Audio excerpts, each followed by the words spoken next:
24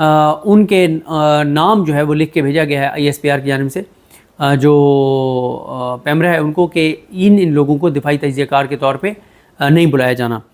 تو ان کے 24 سپٹمبر کی سماعت میں وحید اختر ایڈوکیٹ صاحب جو ہیں وہ انعام الرحیم صاحب کے ساتھ پیش ہوئے تھے، اور پیمرا کی جانب سے بیرسٹر عبداللہ ملک پیش ہوئے، اور اسسٹنٹ اٹارنی جنرل جو ہیں عقیل اختر راجہ صاحب وہ پیش ہوئے۔ جو آرڈر ہے بابر ستار صاحب کا، جس کی وجہ سے یہ کہا جا رہا ہے کہ یہ آرڈر اس کشیدگی کو بڑھا سکتا ہے جو اس وقت اداروں کے درمیان ہے اور عدلیہ کے ساتھ ہے معاذرائی کی ایک سچویشن، اس میں وہ لکھتے ہیں اپنے آرڈر میں بابر ستار صاحب کہ درخواست گزار کرنل ریٹائرڈ انعام الرحیم کی معروضات کو سنا گیا، جس میں انہوں نے موقف اپنایا کہ انہوں نے 4 اپریل 2019 کے ایک نوٹیفیکیشن کو چیلنج کیا ہے، جس میں کہا گیا تھا کہ ISPR کلیئرنس کے بعد ہی دفاعی معاملات پر بحث و مباحثے کے لیے بطور دفاعی تجزیہ کار صرف ریٹائرڈ آرمی افسران کو ہی بلایا جائے، اور ان ریٹائرڈ آرمی افسران کو دفاعی تجزیہ کار کے طور پہ بلایا جائے، اور جن کے نام ISPR دے گا صرف انہی کو بلایا جا سکتا ہے۔ انہوں نے مزید موقف اپنایا یعنی انعام الرحیم صاحب نے کہ پیمرا کے پاس اس بات کا تعین کرنے کا کوئی دائرہ اختیار نہیں کہ ٹی وی چینلز پر کون شخص کس موضوع پر بات کرے گا۔ انہوں نے موقف اپنایا کہ ISPR کے پاس بھی اس اختیار کا کوئی قانونی جواز نہیں ہے کہ کسی بھی سویلین کے ٹیلی ویژن چینل پر اپیئر ہونے سے پہلے NOC کی شکل میں اس کو کلیئرنس جاری کرے، یعنی ISPR کے پاس انعام الرحیم صاحب کے مطابق وہ پاورز نہیں ہیں کہ وہ کسی کو بھی دفاعی تجزیہ کار کے طور پر پیش ہونے کی اجازت دینے کا NOC جاری کرے، اور یہ کہ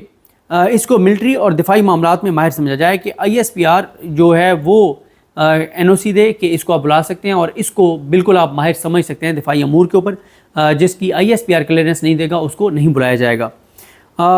کرنل ریٹائرڈ انعام الرحیم نے مزید موقف اپنایا کہ انہوں نے پہلے بھی پیمرا کے پاس ایک درخواست دائر کی تھی کہ اس وقت جنرل پرویز مشرف جو کہ ایک اشتہاری مجرم تھے ان کو ٹی وی چینلز پر آنے کی اجازت دی گئی تاکہ وہ اپنا موقع پیش کر سکیں۔ اس وقت انعام الرحیم صاحب کہتے ہیں کہ جب میں نے درخواست دائر کی کہ مشرف کو نہ آنے دیا جائے، یہ اشتہاری ہے، تو یہ درخواست جو ہے یہ کہہ کر مسترد کر دی گئی کہ آئین کے آرٹیکل 19 کے تحت ہر کسی کو اظہار رائے کی آزادی حاصل ہے جس پر قطغن نہیں لگائی جا سکتی، بے شک کوئی اشتہاری مجرم ہی کیوں نہ ہو۔ انہوں نے کہا کہ پیمرا نے اس وقت جو اپنا آرڈر جاری کیا تھا یہ نوٹیفیکیشن اس سے متضاد ہے، اس سے متصادم ہے۔ اس کے بعد بتایا گیا کہ اسسٹنٹ اٹارنی جنرل نے وزارت دفاع اور ISPR کی جانب سے دائر موقف پر انحصار کیا، جس پر عدالت نے ان سے استفسار کیا کہ ISPR کی کیا لیگل سٹینڈنگ ہے، اور ISPR کو کون سے ایسے اختیارات حاصل ہیں کہ وہ اس بات کا تعین کرے کہ پاکستان میں کون دفاعی تجزیہ کار ہوگا، جس پر اسسٹنٹ اٹارنی جنرل نے عدالتی معاملت کے لیے مزید وقت مانگ لیا۔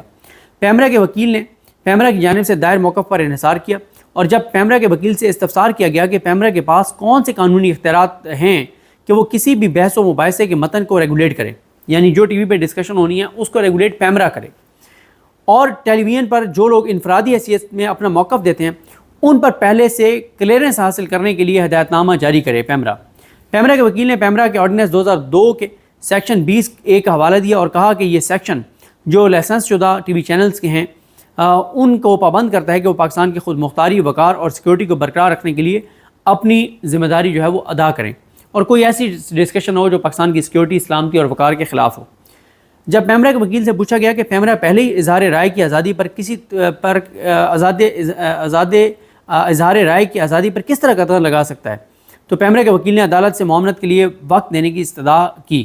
عدالت کہہ رہی ہے کہ ایک بندہ اس نے ابھی کوئی بات کی نہیں ہے تو پیمرا کیسے سے ازیوم کر سکتا ہے کہ یہ بات کرے گا اور اس کو بات کرنے سے پیمرا روک دے۔ اور جب پوچھا گیا کہ پیمرا کو اس سرکولر کو جاری کرنے کی ضرورت کیوں محسوس ہوئی، اور کیا اس حوالے سے افواج پاکستان کے کسی سورس یا ISPR کی جانب سے کوئی درخواست موصول ہوئی ہے، جس پر پیمرا کے وکیل نے ایک مرتبہ پھر مہلت دینے کی استدعا کی کہ کوئی ISPR نے کوئی اپلیکیشن بھیجی تھی، کوئی انسٹرکشن بھیجی تھی، کوئی حکم بھیجا تھا، کیوں پیمرا کو یہ نوٹیفیکیشن جو ہے وہ کرنا پڑا ہے۔ عدالت نے پیمرا کو حکم دیا ہے کہ وہ اوریجنل نوٹنگ فائل عدالت کے روبرو پیش کرے کہ کس بنیاد پر اس نوٹیفیکیشن کی سفارش کی گئی اور اس کو جاری کیا گیا، کیونکہ جب بھی کوئی نوٹیفیکیشن ہوتا ہے تو اس کے لیے میٹنگ ہوتی ہے، اس کی نوٹنگ ہوتی ہے، منٹس بنتے ہیں، تو وہ ساری اوریجنل فائل جو ہے وہ پیمرا سے مانگی گئی ہے، اور پیمرا کو ہدایت کی گئی ہے کہ ضمن میں عدالت کی معاملت کرے اور بتائے کہ اس کو یہ نوٹیفیکیشن جاری کرنے کی ضرورت کیوں محسوس ہوئی۔ اور عدالت نے جو ہے وہ دفاعی تجزیہ کار جو ہیں ان کے تعین کے خصوصی جو اختیارات ISPR اور پیمرا استعمال کر رہے ہیں اس کو حوالے سے سوال کیا ہے، اور ISPR کی لیگل سٹینڈنگ کیا ہے اس حوالے سے سوال کیا ہے تو اٹارنی جنرل جو ہیں اسسٹنٹ اٹارنی جنرل ان کی جانب سے مہلت طلب کی گئی، تو اب جو سماعت ہیں وہ 20 نومبر تک ملتوی کی گئی ہے۔ تو یہ ہے وہ آرڈر جس میں ISPR کی لیگل سٹینڈنگ پر بھی سوالات اٹھائے ہیں بابر سٹار صاحب نے۔ تو آپ کو پتہ ہے اس وقت جتنا تناؤ کا ماحول ہے، اس طرح کا کوئی بھی آرڈر، کوئی بھی آبزرویشن جو ہے وہ تناؤ میں بڑا اضافہ کر دیتی ہے۔ تو بہرحال جی دیکھتے ہیں اب اس پہ کیا جواب آتا ہے اور چیزیں کیسے آگے بڑھتی ہیں، یا یہ ہو سکتا ہے یہ انٹرم آرڈر اور کچھ اور بھی انٹرم آرڈرز ہیں جن کو حکومت جو ہے وہ قاضی فائز عیسی صاحب کے سامنے چیلنج کر دے اور قاضی فائز عیسی صاحب ان آرڈرز کو سسپینڈ کر کے اور ان ججز کو کارروائی سے روک دیں۔ تو دیکھتے ہیں جی چیزیں کیسے آگے بڑھتی ہیں۔ مجھے اپنے دعاؤں میں یاد رکھیں۔ اللہ کریم ہم سب کا حامی ناصر ہوں۔ اللہ حافظ۔